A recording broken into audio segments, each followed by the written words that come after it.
નમસ્કાર દર્શક મિત્રો, ધી લોકસત્તા શોમાં આપનું સ્વાગત છે। આમ તો ભારત અને પાકિસ્તાન બંને પાડોશી દેશો છે, પરંતુ આ બંને દેશોના સંબંધો હંમેશાથી તણાવપૂર્ણ જોવા મળ્યા છે। જેમ કે આ વર્ષે પણ બંને દેશો વચ્ચે સૈન્ય સંઘર્ષ થયો હતો। ઓપરેશન સિંદૂર હેઠળ આ બંને દેશો આમને સામને આવી ગયા હતા અને અંતે થોડાક દિવસોના સૈન્યના સંઘર્ષ બાદ યુદ્ધ વિરામ થયું હતું।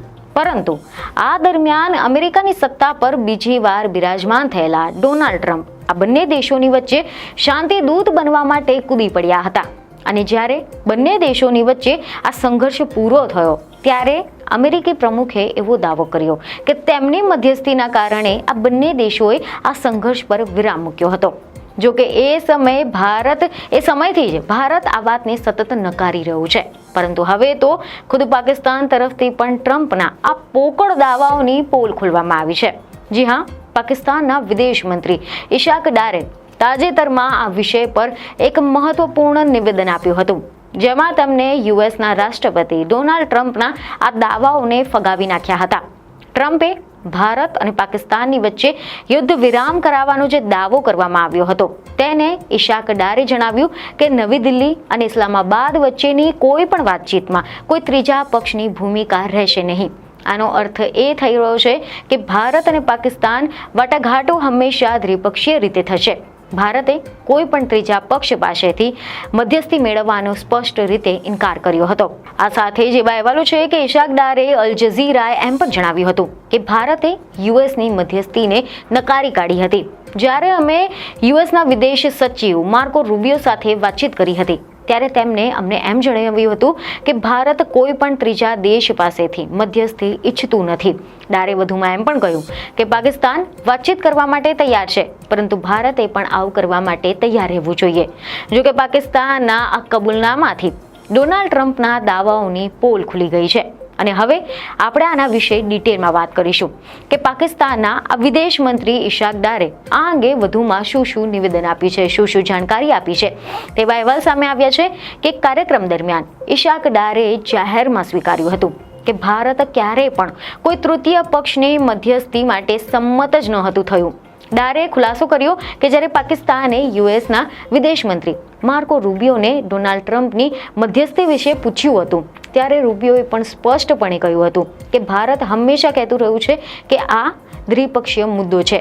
ઇશાક ડારે એમ પણ કહ્યું કે પાકિસ્તાને ભારત સાથે વાત કરવા માટે ઘણી બધી વખત પહેલ પણ કરી હતી। તેમણે દાવો કર્યો કે મેં 10 મેના રોજ સવારે 8:17 યુએસના વિદેશ મંત્રી રૂબિયોને એમ કહ્યું હતું કે ખૂબ જ ટૂંક સમયમાં ભારત અને પાકિસ્તાન વચ્ચે સ્વતંત્ર સ્થળે વાતચીત થશે, પરંતુ બાદમાં 25 જુલાઈના રોજ જ્યારે તેઓ વોશિંગ્ટનમાં રૂબિયોને મળ્યા ત્યારે તેમણે એમ જણાવ્યું કે ભારતે તૃતીય પક્ષની કોઈ પણ ભૂમિકાને નકારી કાઢી છે અને તેને ફક્ત દ્વિપક્ષીય મામલો ગણાવ્યો છે। આની સાથે જ એવા સમાચાર મળી રહ્યા છે કે પાકિસ્તાનના વિદેશ મંત્રીએ વધુમાં એમ પણ જાણકારી આપી કે પાકિસ્તાનને ત્રીજા પક્ષની મધ્યસ્થીથી કોઈ વાંધો નથી, પરંતુ ભારત હંમેશા કહેતું આવ્યું છે કે તે દ્વિપક્ષીય મામલો છે।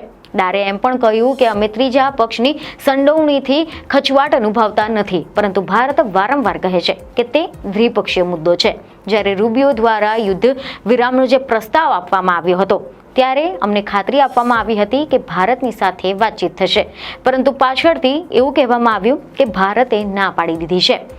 અમને દ્વિપક્ષીય વાતચીત સામે કોઈ પણ વાંધો નથી, પરંતુ વાતચીત વ્યાપક હોવી જોઈએ। તેમાં આતંકવાદ, વેપાર, અર્થતંત્ર, જમ્મુ અને કાશ્મીર તે બધા જ વિષયો પર વાતચીત સામેલ હોવી જોઈએ, જેના પર અમે બંને ચર્ચા કરવા માટે તૈયાર હોવા જોઈએ અને અમે કંઈ પણ માટે ભીખ નથી માંગી રહ્યા। જો કોઈ દેશ વાતચીત કરવા ઈચ્છે છે તો અમે ખુશ થઈશું અને અમે તેમનું સ્વાગત કરવા માટે તૈયાર છે। અમે શાંતિપ્રિય દેશ છે અને અમે માનીએ છીએ કે વાતચીત એ આગળનો રસ્તો છે, પરંતુ સ્પષ્ટપણે વાતચીત માટે બે લોકોની ઈચ્છા જરૂરી છે। તેથી જ્યાં સુધી ભારત વાત નથી કરવા માંગતું ત્યાં સુધી તે થશે નહીં। જો કે સમાચાર એવા પણ સામે આવ્યા કે ઇશાક ડારે ઇન્ટરવ્યુમાં એમ પણ કહ્યું કે ઇસ્લામિક દેશોની રક્ષા માટે પરમાણુ શક્તિ ધરાવતું પાકિસ્તાન હંમેશા તૈયાર છે। આ મુલાકાત દરમિયાન તેમણે એમ પણ નિવેદન આપ્યું કે પાકિસ્તાન પાસે ખૂબ જ મોટી અને શક્તિશાળી સેના છે કે જેણે પરંપરાગત યુદ્ધોમાં તેની ક્ષમતા સાબિત કરી છે. અને જ્યારે તમને એવું પૂછવામાં આવ્યું કે જો મધ્ય પૂર્વમાં ઇઝરાયલના હુમલાને રોકવા માટે સંયુક્ત સંગઠન બનાવવામાં આવે તો ઇસ્લામાબાદ શું કરશે, ત્યારે તેમણે વળતામાં આવો જવાબ આપ્યો હતો કે પાકિસ્તાન એ ઇસ્લામિક દેશોનું રક્ષણ કરવા માટે તૈયાર છે. તમે જણાવી દઈએ કે એવા અહેવાલ મળી રહ્યા છે કે ઇશાક ડારનો આ ઇન્ટરવ્યૂ દોહામાં યોજાયેલી આરબ ઇસ્લામિક સમિટના પહેલા રેકોર્ડ કરવામાં આવ્યો હતો.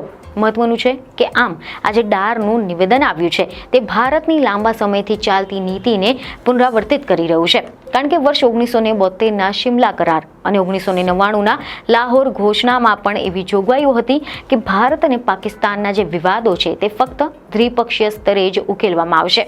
જ્યારે 1999માં તત્કાલીન વડાપ્રધાન અટલ બિહારી વાજપેયી પણ બસ દ્વારા લાહોર ગયા હતા અને વડાપ્રધાન નવાઝ શરીફ સાથે મુલાકાત કરી હતી. આ દરમિયાન પણ આ જ વાતનું પુનરાવર્તન થયું હતું અને ભારતે સતત કહ્યું છે કે તે કોઈ પણ ત્રીજા દેશને મધ્યસ્થી કરવા નથી માંગતું અને તમામ મુદ્દાઓ દ્વિપક્ષીય રીતે ઉકેલવા માંગે છે. 1972ના શિમલા કરાર અને 1999ના લાહોર ઘોષણામાં પણ આ જ સ્થિતિ સ્પષ્ટ કરવામાં આવી હતી. જોકે વાત જે પણ હોય, પરંતુ એક વાત હવે સ્પષ્ટ થઈ ગઈ છે કે ટ્રમ્પે જે વારંવાર દાવો કર્યો છે કે તેમને ભારત અને પાકિસ્તાનની વચ્ચેનું યુદ્ધ વિરામમાં મધ્યસ્થી કરી હતી, પરંતુ ભારતે સતત આ વાતનો ઇનકાર કર્યો અને હવે ખુદ ઇશાક ડારના આ નિવેદનથી સ્પષ્ટ થાય છે કે ભારતે કોઈ પણ ત્રીજા પક્ષ દ્વારા મધ્યસ્થી કરવાનો ઇનકાર કર્યો હતો.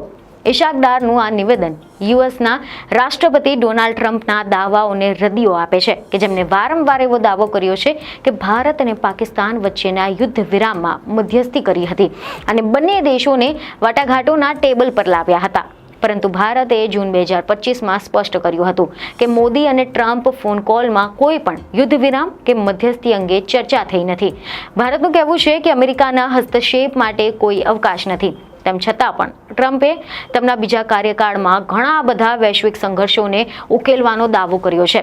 તેમણે આ વખતે પણ આ દાવાઓના પુનરાવર્તિત ઘણીવાર કર્યા છે. તો આશા છે કે આ માહિતી તમને મહત્વની લાગી હશે, જેથી અમારા વિડીયોને લાઇક અને શેર જરૂરથી કરજો. બીજને ખબર સાથે ફરી મળીશું. ધન્યવાદ.